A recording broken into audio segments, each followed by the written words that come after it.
Hello and welcome. Today, we're diving deep into the rich, fascinating, and sometimes turbulent history of one of English football's most storied clubs, Everton. Forget what you think you know, because we're about to uncover the tales of legendary players, iconic managers, and the very soul of a club that has stood the test of time. So, grab a brew, get comfortable, and let's explore the grand old team. Our story begins not at Goodison Park, but at a church. That's right. Back in 1878, the congregation of St. Domingo's Methodist New Connection Chapel in the Everton district of Liverpool wanted to play sports year-round. Cricket was fine for the summer, but they needed something for the winter. So, they formed a football club, naming it St. Domingo's FC. The club quickly became so popular that people from outside the congregation wanted to join. To accommodate everyone, in November 1879, at a meeting in the Queen's Head Hotel, the name was changed to Everton Football Club, named after the local area. Their first ground was a patch of land in Stanley Park, where they didn't even have proper changing rooms. Players would hang their clothes on the trees. As they grew, they needed a more formal home. They moved to a field on Priory Road, but the owner kicked them out after just 2 years because the crowds got too noisy on match days.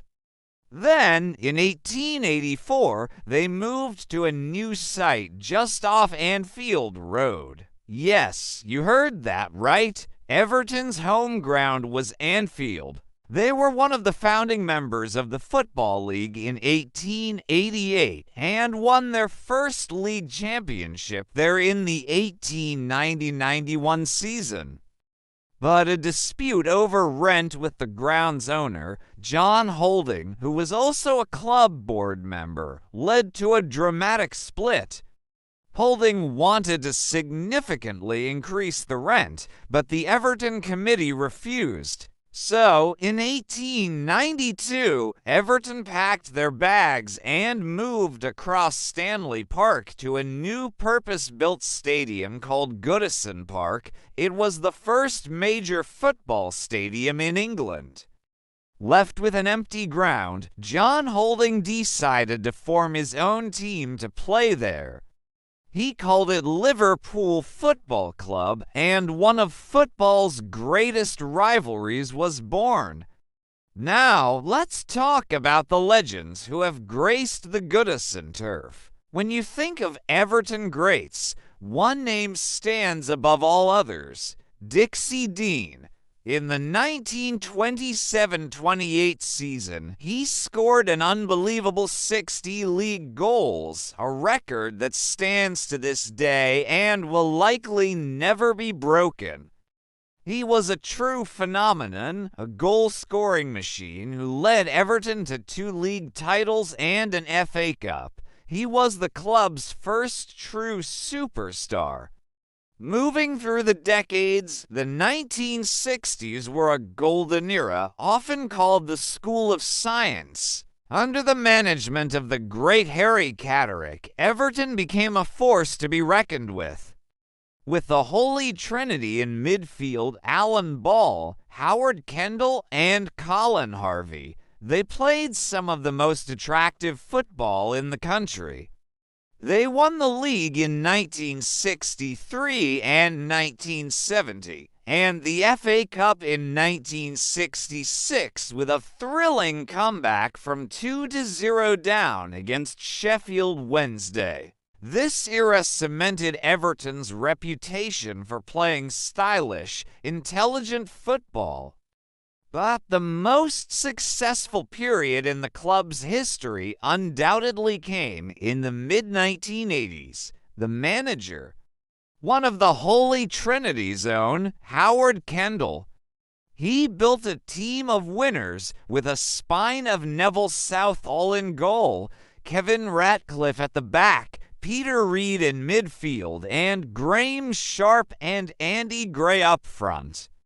Between 1984 and 1987, they were simply unstoppable. They won 2 league titles, an FA Cup, and their first and only European trophy, the Cup Winners' Cup in 1985, famously beating Bayern Munich in a raucous semi-final at Goodison Park. That '85 team is widely regarded as the greatest in Everton's history. This leads us to the nickname, the People's Club. This phrase was famously coined by manager David Moyes when he took over in 2002. He said, "I am from a city, Glasgow, that is not unlike Liverpool. I am joining the People's Football Club." The majority of people you meet on the street are Everton fans. It resonated deeply with the fan base. It speaks to the club's working-class roots, its deep connection to the local community, and its sense of being a family club passed down through generations. It's about identity, loyalty, and a feeling of belonging that goes far beyond just 90 minutes on a Saturday. Now we must address a more recent and complex part of the club's history, the era of Bill Kenwright. Kenwright, a lifelong Evertonian and successful theater producer, became chairman in 2004. His tenure began with a sense of hope. He brought stability and appointed David Moyes, who consistently had the team punching above their weight, finishing in the top half of the table, and even securing a Champions League qualifying spot. For many years, Kenwright was seen as the custodian of the club's soul, a fan in the boardroom who genuinely cared. However, as football finance exploded, Everton began to fall behind. The lack of investment became a huge point of contention. Fans grew frustrated as the club struggled to compete with the new financial powerhouses of the Premier League. The search for a new owner with deep pockets became a long, drawn-out saga. When Farhad Moshiri finally took over in 2016, it was seen as the dawn of a new, wealthy era.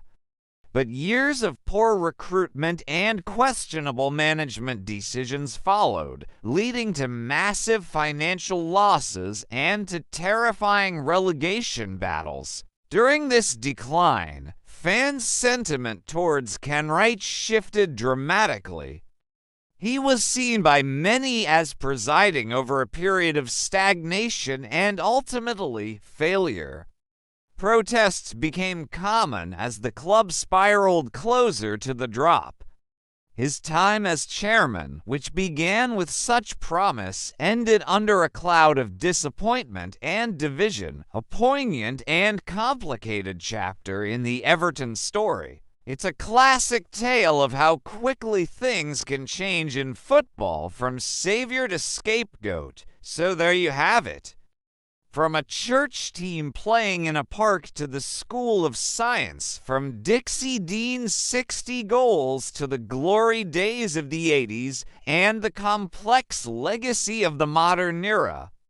Everton's history is a tapestry of triumph, tradition, and heartbreak. They are a founding member of the league, a club of firsts, and most importantly, the People's Club. The journey continues, and as every Evertonian knows, through thick and thin, you stick with your team. Nil satis nisi optimum. Nothing but the best is good enough. Thanks so much for watching. If you enjoyed this deep dive, make sure to hit that like button, subscribe for more football histories, and let me know in the comments which club you want me to cover next. See you in the next one.